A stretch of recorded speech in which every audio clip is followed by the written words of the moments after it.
आप सुन रहे हैं विविध भारती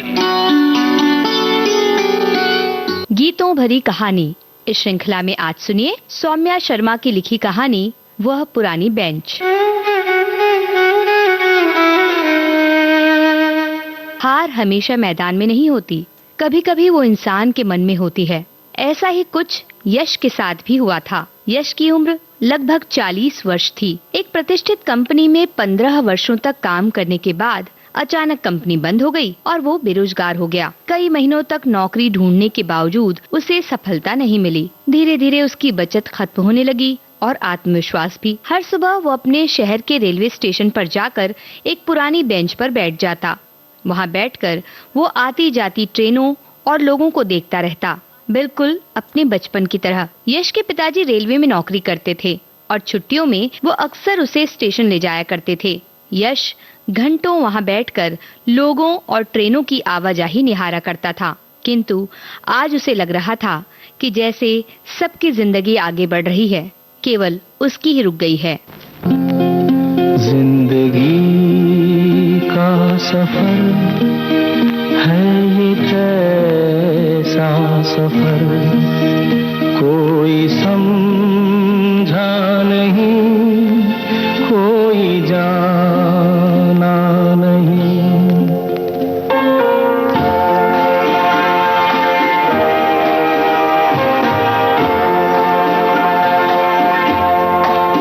जिंदगी का सफर है ये कैसा सफर, कोई समझा नहीं, कोई जाना नहीं। है ये कैसी डगर, चलते हैं सब मगर, कोई समझा नहीं, कोई जाना नहीं।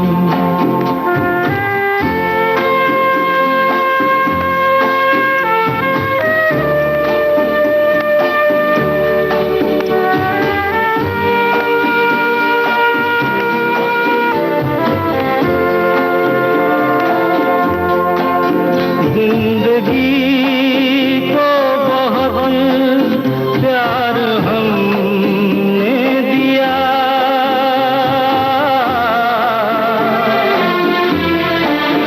मौत से भी मोहब्बत निभाएंगे हम। रोते रोते ज़माने में आए मगर, हंसते हंसते ज़माने से जाएंगे हम।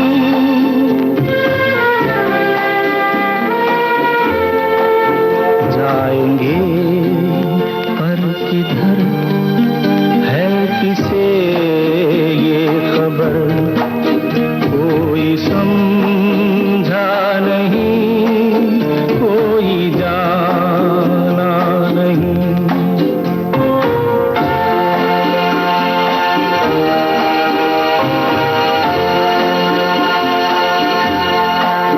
ऐसे जीवन भी हैं जो जिए ही नहीं,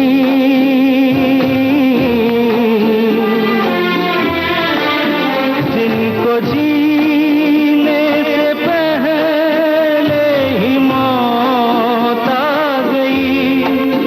फूल ऐसे भी हैं जो खिले ही नहीं, जिनको खिलने से पहले फिजा खा गई।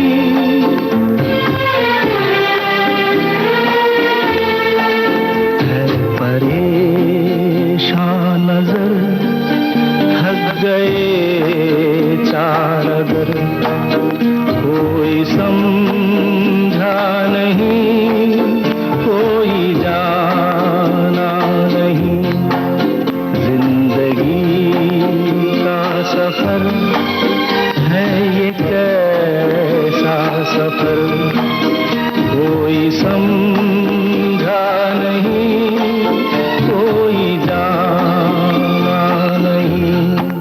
तरह उदास यश रोज वहाँ बैठा करता।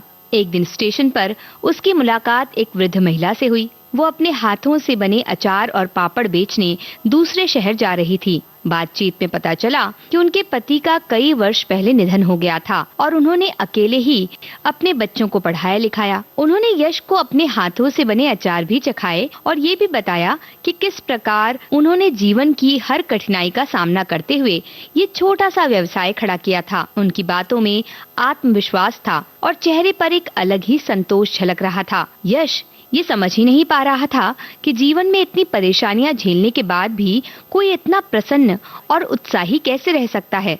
वो इन्हीं विचारों में खोया हुआ था कि तभी ट्रेन प्लेटफॉर्म पर आने की उद्घोषणा हुई। यश ने सोचा कि उनका भारी सामान होगा, इसलिए उनकी सहायता कर दे।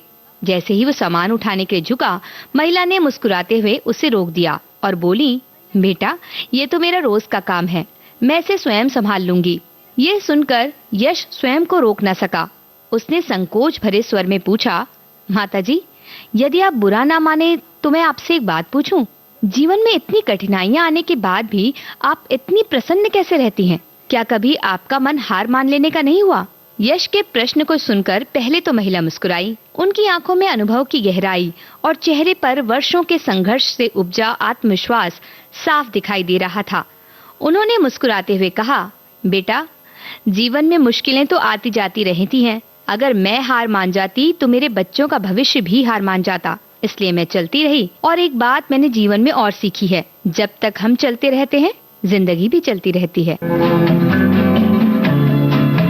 रुक जाना नहीं तू कहीं हार के, कांटों पे चल के मिलेंगे साए बहार के। रुक जाना नहीं तू कहीं हार के, कांटों पे चल के मिलेंगे साए बहार के। ओ राही, ओ राही, ओ राही, ओ राही, ओ राही, ओ राही, ओ राही, ओ राही, ओ राही, ओ राही।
रुक जाना नहीं तू कहीं हार के, कांटों पे चल के मिलेंगे साए बहार के। ओ राही, ओ राही, ओ राही, ओ राही, ओ राही, ओ राही, ओ राही, ओ राही।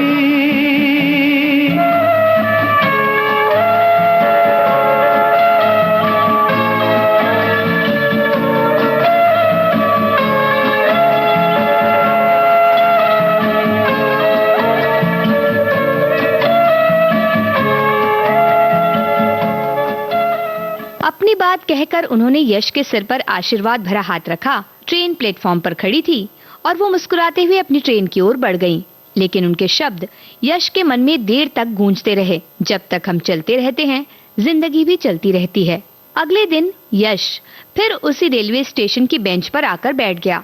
तभी एक मनमोहक धुन ने उसका ध्यान अपनी ओर आकर्षित किया। वो धुन स्टेशन के प्रथम श्रेणी विश्राम गृह से आ रही थी। सुरों में ऐसी मिठास थी कि कुछ क्षणों के लिए यश अपनी चिंताएं भूल गया और उस संगीत के स्रोत की ओर बढ़ चला। उनकी मधुर आवाज सुनकर अनेक यात्री मंत्रमुग्ध हो गए थे और आसपास खड़े थे। ऐसा प्रतीत हो रहा था मानो कुछ क्षणों के लिए पूरे स्टेशन का वातावरण ही बदल गया हो। यात्रियों की भागदौड़, ट्रेनों का शोर और प्लेटफॉर्म की चहल पहल सब उस संगीत के सामने फीके पड़ गए थे। कान्हा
नहीं चैन पड़े,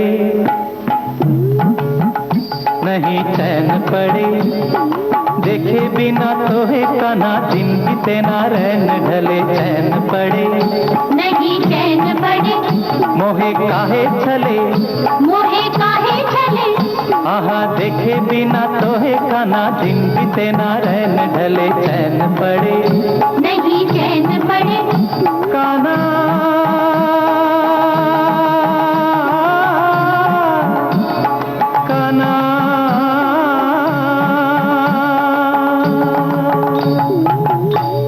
जब संगीत थमा तब तक यश उस विश्राम गृह के कमरे के बाहर पहुंच चुका था। वो दरवाजे पर खड़ा होकर उस कलाकार को निहार रहा था। तभी भीतर से आवाज आई, कौन हो भाई, क्या मेरा खाना आ गया? अचानक आवाज सुनकर यश थोड़ा घबरा गया और वहाँ से जाने के लिए मुड़ा। तभी उस व्यक्ति ने फिर बड़े स्नेह से कहा, अरे रुकिए, क्या मेरा खाना आ गया है? तभी यश को एहसास हुआ कि वो व्यक्ति दृष्टिहीन था। ये जानकर उसे बड़ा आश्चर्य हुआ। वो कुछ क्षण वहीं खड़ा रहा और उसे देखता रहा। कुछ देर बाद उस व्यक्ति ने मुस्कुराते हुए फिर पूछा, खाना आ गया? उसकी खुशबू तो नहीं आ रही। इस बार यश ने धीरे से उत्तर दिया, नहीं, मैं खाना लेकर नहीं आया हूँ। दरअसल आपकी धुन सुनकर यहाँ चला आया था।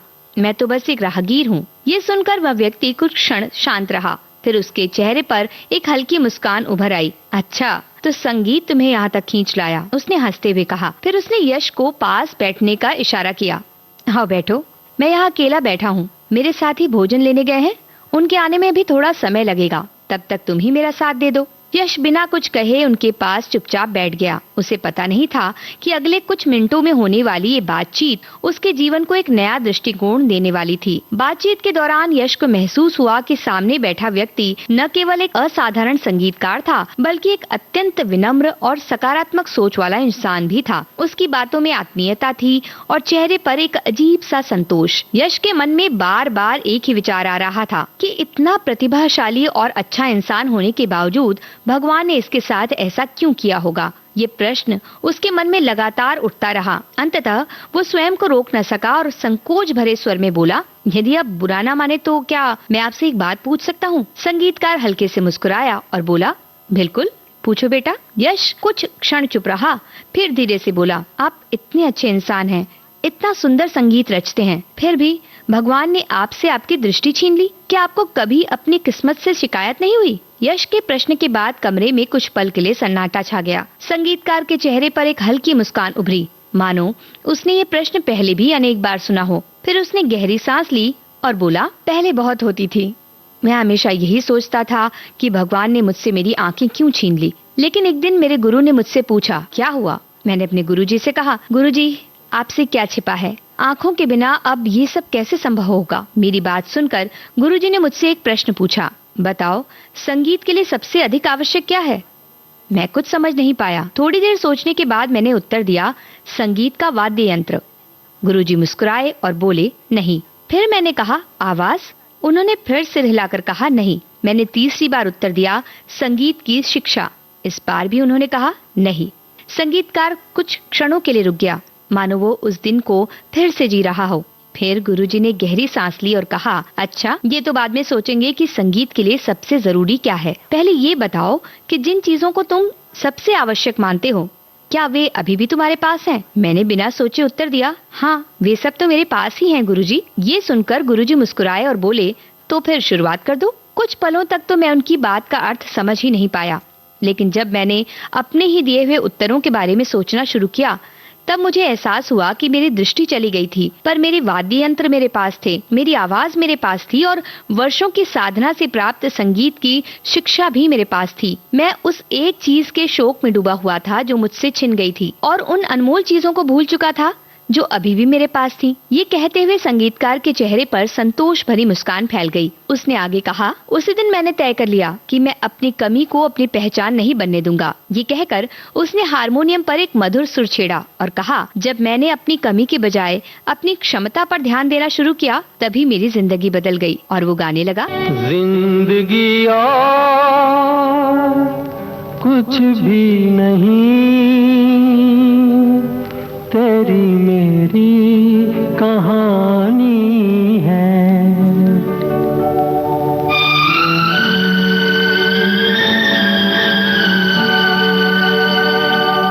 तू धार है नदिया की, मैं तेरा किनारा हूँ,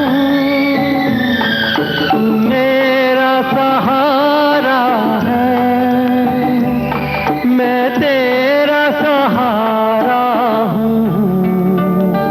आँखों में समुंदर है, आशाओं का पानी है, जिंदगी और कुछ भी नहीं, तेरी मेरी कहानी है। एक प्यार का नगमा है।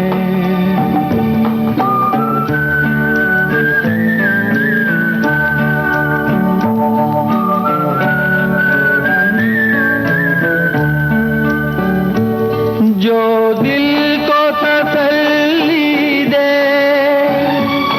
वो साज उठा लाओ, दम घुटने से पहले ही आवाज उठा लाओ,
तभी उनके साथी भोजन लेकर कमरे में आ गए। बातचीत का सिलसिला वहीं थम गया। उन्होंने मुस्कुराते हुए कहा, लगता है मेरा इंतजार अब खत्म हुआ। फिर उन्होंने अपने साथी का परिचय करवाया और कहा, बेटा, जीवन में खुश रहने का सबसे आसान तरीका है, जो नहीं है उसकी चिंता कम करो और जो है उसका सदुपयोग अधिक करो। यश जाने लगा तो उनके साथी ने मुस्कुराते हुए बताया, शायद आपको पता नहीं है, लेकिन आप जिनसे बात कर रहे हैं वे देश के एक प्रतिष्ठित संगीत महाविद्यालय के प्राचार्य हैं। इनके शिष्यों में कई प्रसिद्ध गायक और संगीतकार शामिल हैं। ये सुनकर यश कुछ क्षणों के लिए स्तब्ध रह गया। जिस व्यक्ति ने अपनी दृष्टि खो दी थी, उसने हार मानने की बजाय अपने जीवन को इस तरह संवारा था कि आज वो न जाने कितने लोगों के लिए प्रेरणा बन चुका था। यश वहाँ से लौट तो आया, लेकिन उस सज्जन के शब्द और उनकी मुस्कान देर तक उसके मन में गूंजती रही। उसके मन में विचारों का एक नया द्वार खुल चुका था। उसे लगने लगा कि शायद समस्याएं उतनी बड़ी नहीं होती जितनी बड़ी हम उन्हें अपनी सोच में बना लेते हैं। विचार बदल रहे थे, लेकिन निराशा ने अब भी यश का साथ नहीं छोड़ा था। एक सप्ताह बाद स्टेशन की उसी बेंच पर एक सैनिक आकर यश के बगल में बैठ गया। यश के चेहरे पर छाई निराशा को देखकर उसने मुस्कुराते हुए पूछा, क्या बात है जवान, इतने हताश क्यों दिखाई दे रहे हो? यश ने अपनी नौकरी छूटने से लेकर भविष्य की चिंताओं तक सारी बातें उसे बता दी। सैनिक शांत भाव से उसकी बातें सुनता रहा। फिर वो बस मुस्कुरा दिया और अपना हाथ आगे बढ़ाया। यश ने जब ध्यान से देखा तो उसे एहसास हुआ कि वो हाथ असली नहीं बल्कि कृत्रिम था। वो सैनिक लगभग उसी की उम्र का था। सैनिक ने धीमे स्वर में कहा, ये हाथ मैंने सीमा पर एक युद्ध के दौरान खो दिया था। कुछ पल रुककर वो आगे बोला, उस दिन दुश्मन लगातार हमला कर रहा था। मेरे कई साथी घायल हो चुके थे। मैंने अपना एक हाथ खो दिया और असहाय होकर अपने साथियों को संघर्ष करते हुए देख रहा था। उस समय मुझे लग रहा था कि अब मैं कुछ नहीं कर सकता। उसकी आंखों में उस युद्ध की यादें छलकने लगी थीं। तभी मेरी नजर अपने एक साथी पर पड़ी। उसने अपनी एक आंख खो दी थी, खून बह रहा था, फिर भी उसने कपड़े से घाव बांधा और अपनी दूसरी आंख से दुश्मन पर नजर टिकाए रखा।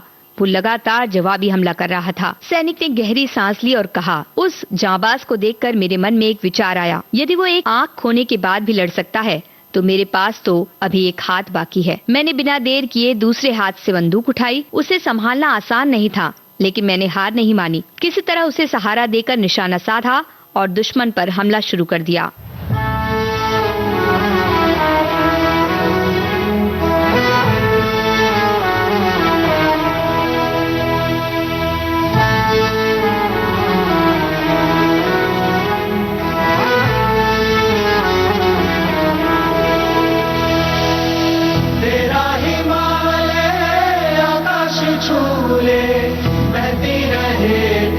गंगा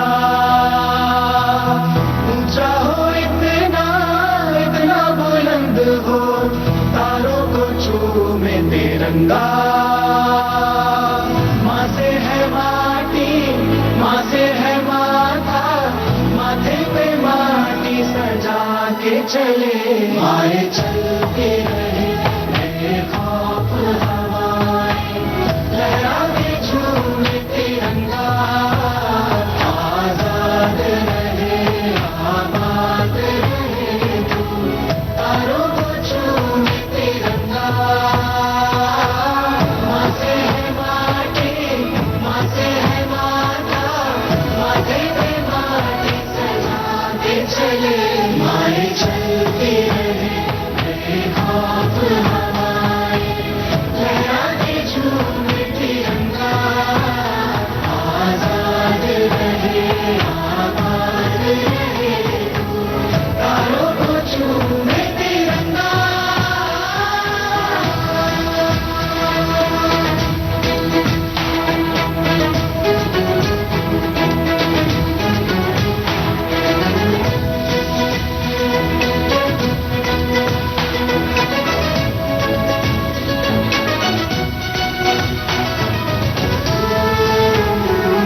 बलिदान का बहाना हमें बार बार देना।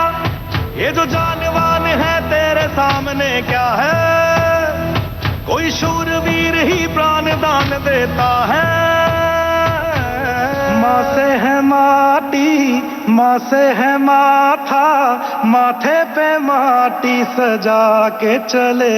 माए चलती रहे बेखौफ हवाएं, लहरा के झूमे तिरंगा, आजाद रहे आबाद रहे तू, तारों को झूमे तिरंगा। मेरे लहू का है फायदा क्या, आए ना मांझो ये काम तेरे। माए चलती रहे बेखौफ हवाएं, लहरा के झूमे तिरंगा, आजाद रहे आबाद रहे तू, तारों को झूमे तिरंगा। तिरंगा, तारों को हाँ झूमे तिरंगा, हाँ झूमे तिरंगा, तारों को हाँ झूमे तिरंगा।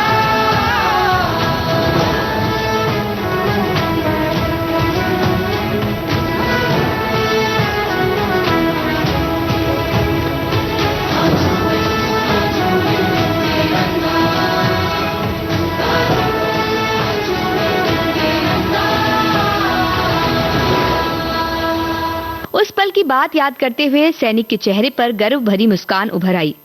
उस दिन हमने केवल युद्ध नहीं जीता था, बल्कि अपनी परिस्थितियों के सामने हार ना मानने का संकल्प भी जीत लिया था।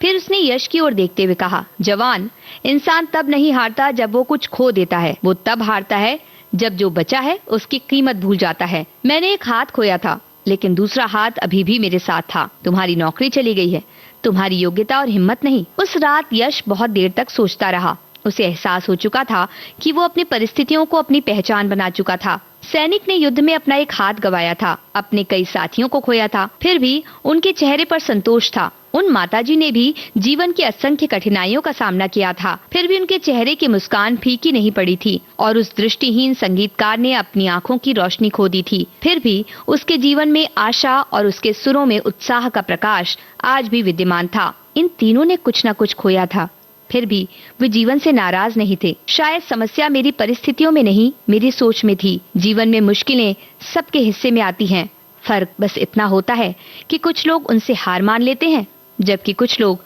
उनसे सीख लेकर आगे बढ़ जाते हैं। जैसे ही यश ने ये सोचा, उसने ठान लिया कि उसे कुछ करना है। अगले दिन जब यश स्टेशन पर बैठा लोगों को देख रहा था, तभी उसकी नजर एक परिवार पर पड़ी। वे पहली बार उस शहर में आए थे और होटल, टैक्सी तथा शहर के प्रमुख स्थानों की जानकारी के लिए इधर उधर भटक रहे थे। कोई उन्हें अलग दिशा बता रहा था, तो कोई उनकी मजबूरी का फायदा उठाकर अधिक पैसे मांग रहा था। ये देखकर यश को एहसास हुआ कि ऐसी समस्या केवल उस परिवार की नहीं, बल्कि प्रतिदिन सैकड़ों यात्रियों की थी। तभी उसके मन में एक विचार आया। उसने सोचा कि यदि यात्रियों को सही जानकारी और उचित मार्गदर्शन एक ही स्थान पर मिल जाए, तो उनकी परेशानी काफी हद तक कम हो सकती है। उसी समय उसे उन तीनों लोगों की बातें याद आ गईं। वृद्धा का संघर्ष, संगीतकार का आत्मविश्वास और सैनिक का साहस। पहली बार उसे महसूस हुआ कि शायद जीवन उसे किसी नए रास्ते की ओर ले जाना चाहता है।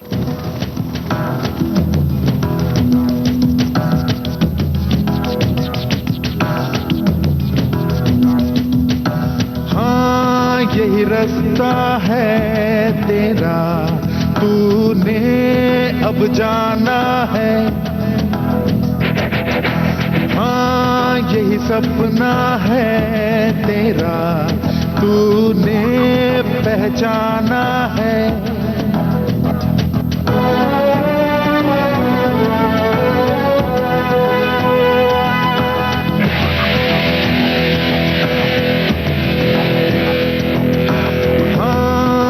रास्ता है तेरा, तूने अब जाना है। हाँ यही सपना है तेरा, तूने पहचाना है। तुझे अब ये दिखाना है।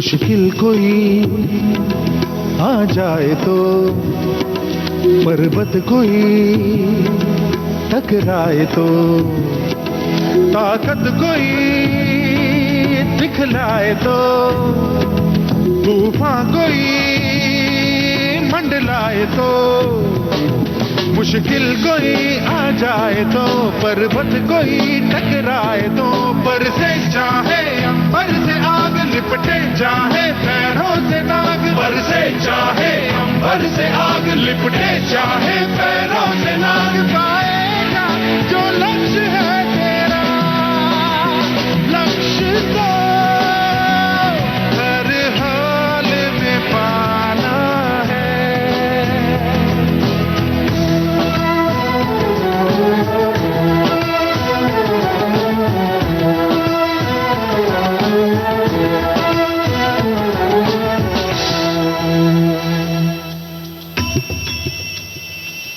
हिम्मत से जो कोई चले धरती हिले कदमों तले क्या दूरियां क्या फासले मंजिल लगे आके गले हिम्मत से जो कोई चले धरती हिले कदमों तले तू चल यूं ही अब सुबह शाम रुकना झुकना नहीं तेरा काम तू चल यूं ही अब सुबह शाम रुकना झुकना नहीं तेरा काम पाएगा जो लक्ष्य है तेरा लक्ष्य तो हर हाल में पाना है।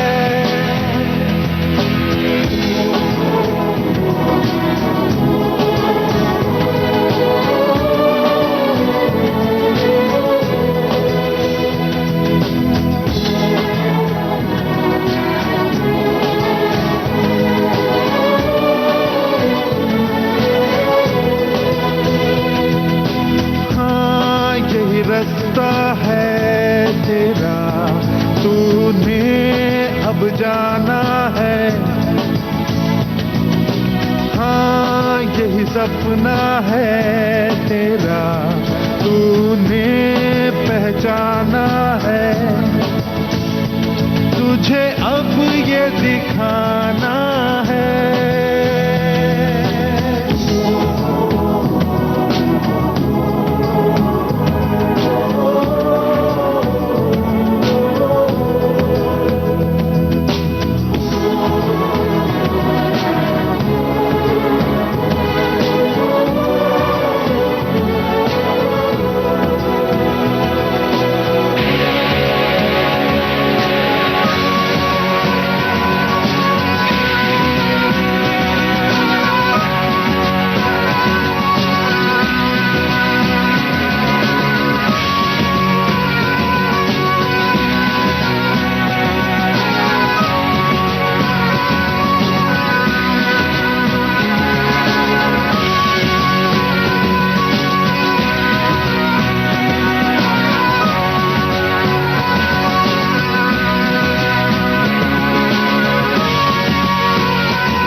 यश ने अपनी बची हुई थोड़ी सी पूंजी इकट्ठा की और स्टेशन के बाहर एक छोटी सी मेज और कुर्सी लगाकर सूचना एवं सहायता केंद्र शुरू कर दिया। उसने एक साधारण सा बोर्ड बनवाया जिस पर लिखा था यात्री सहायता केंद्र, सही जानकारी, उचित मार्गदर्शन। शुरुआत आसान नहीं थी। कई दिनों तक मुश्किल से कोई ग्राहक आता। कभी कभी पूरे दिन की कमाई इतनी भी नहीं होती कि उसका खर्च निकल सके। कई लोगों ने उसका मजाक भी उड़ाया।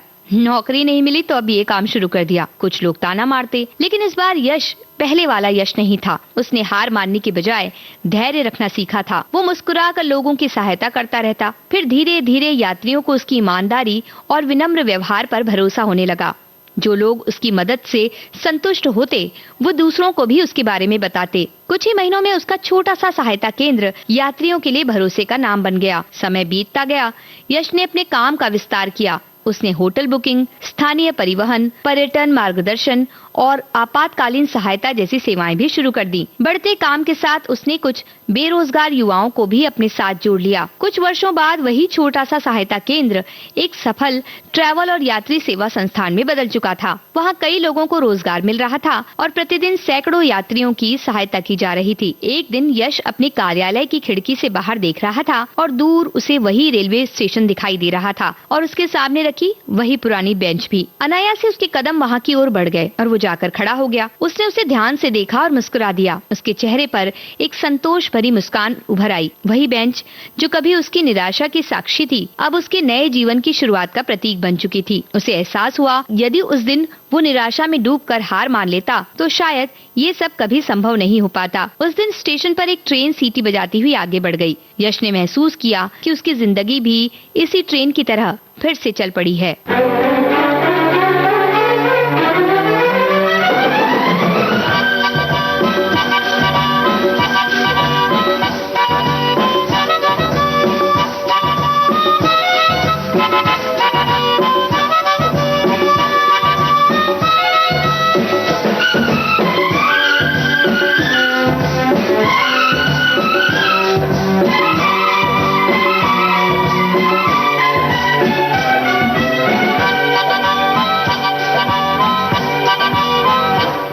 सपने निगाहों में चला हूँ तेरी राहों में, लिए सपने निगाहों में चला हूँ तेरी राहों में, जिंदगी आ रहा हूँ मैं, जिंदगी आ रहा हूँ मैं।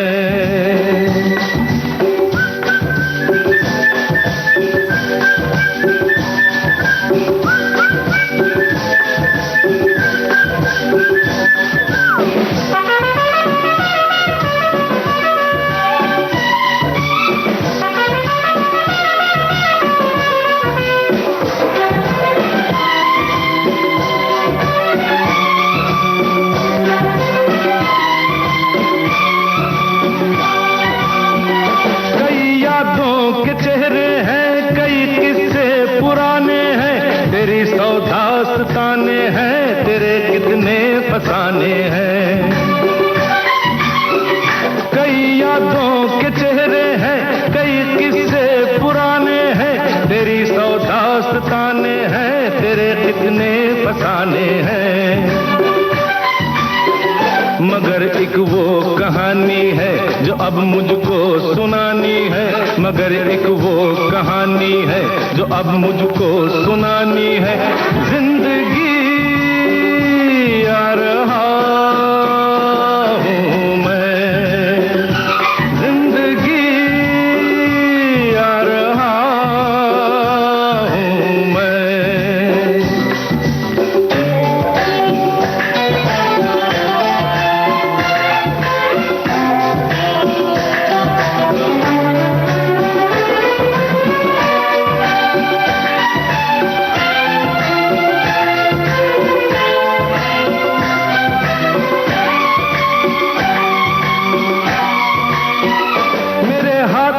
की गर्मी से पिघल जाएंगी जंजीरें, मेरे कदमों की आहट से बदल जाएंगी तकदीरें,